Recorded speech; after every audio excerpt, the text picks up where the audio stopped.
You talked about Prashant Kishore.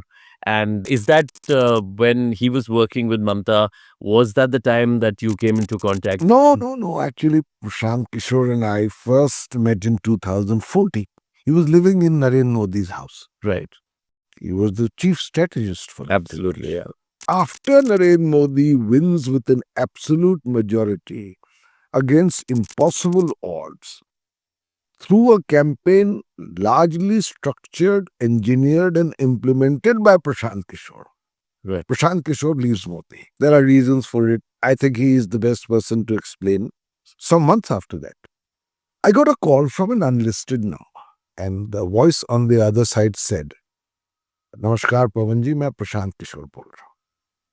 Now, what I knew was that Prashant Kishore was living in Narendra Modi's house. And Yeah. here I was, the chief spokesperson of Nitish Kumar, attacking Modi. So first I wasn't sure whether I should continue the conversation. But then he said, "I'd like to come and see you."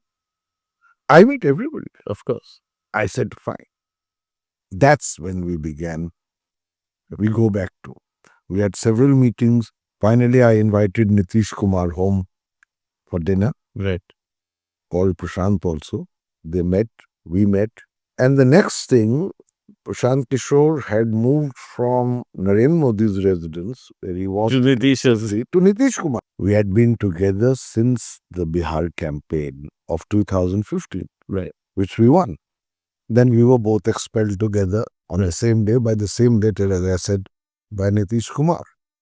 Then he went his way for the Calcutta campaign. He came back and we began to brainstorm about what to do next. But his most significant attempt was the structured meeting with the Congress party. Right. You will recall it was in, I think, 2022. Right.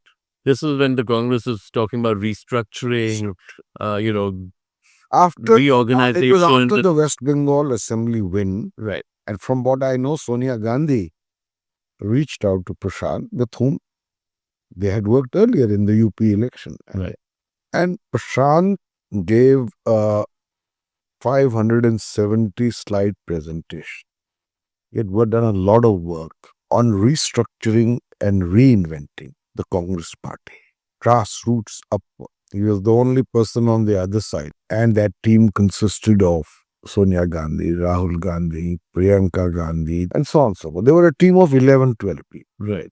Who were frankly swept off their feet by the sheer comprehensiveness and detail of that roadmap to reinvent the Congress. Prashant, in fact, they wanted him to join the party immediately and knew so.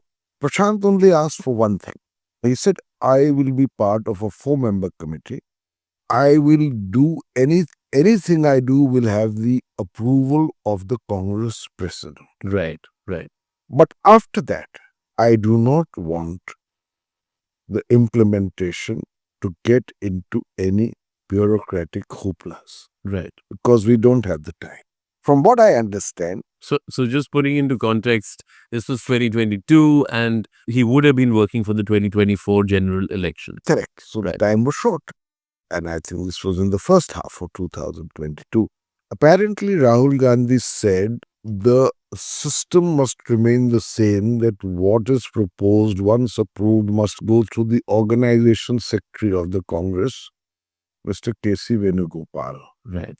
At that point, I still recall Prashant coming home here to discuss it with me, and we both felt that if what he has to do gets caught in the not unfamiliar red tape of the Congress party, Right. which is as bureaucratic as you can find any government. And he already had not the best experience in the UP campaign, where decisions were taken eternally long to be implemented or changed at the last minute. We both thought कि न खुदा ही मिलेगा न विसाले सना. We'll fall flat between two stools. Right. Right. At that point came up the idea, which he had been certainly toying with and which I reinforced, that he is 45 years old Right. or 46. He comes from Bihar. Bihar is literally today oppressed with a kind of retrograde politics that has kept it the poorest and the most backward state for decades. Right. Bihar needs change. And so Prashant decided to do the Padyatra starting from. And that was pretty extensive. I think he walked. I don't think day- in recent political times Right. there has been a Padyatra where a person has lived continuously for 2 years in the village in tents, walked 15 to 18 kilometers a day, lived in those tents during winter, summer, and the monsoons, Right. sworn not to sit in a car or a motorcycle, Right. and reach out to so many. So for 2 years, he did the Padyatra from 2nd October 2022 to 2nd October 2024 when we formed the Right. And you Jan were Swaraj. one of the founder members of. Well, Well, founder you were one of the main people who worked with Prashant Kishore to give it Prashant- a reality and a. Prashant did all the heavy lifting because he did the Padyatra. Right. But we formed a party. Since then, we hope now to bring an alternative system of politics Right.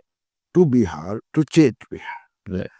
So what is the raison d'etre? What is the goal? What is the aim? What is the lakshya of Jan Suraj? Jan Suraj, people's good governance, is to create that chetna, that sense of awareness in the people of Bihar, that in their own interest, in the interests of their children, they must bring in now a new government and a new form of politics. But of course, in some ways, the elections came pretty. The by-elections I'm talking about that took place. Prashant Kishore and Jan Swaraj didn't get the kind of response that he was hoping for. We were not expecting it. Okay. These were 4 bypolls held just after we had formed Right. a political Yeah. party So run-up was very short. in areas where he had not done his Padyatra or yet set up a party system. Right. But having become a political party, we fought, and having done so with literally 2 weeks' notice, we didn't do badly. We got 10% of the vote. JDU got 11%. Right. RJD got 19%. BJP got 21%. So for a party which had just been formed to get 10% of the vote, So you feel that's the. and especially in an area where we had not yet set up shop, where we had done his Padyatra, we feel was a good beginning. Could have been better. Right. Could have been better. But the real battle now lies in the 10 months or 9 months we have to the assembly. Right. Right. Hey everyone, thanks so much for watching this clip.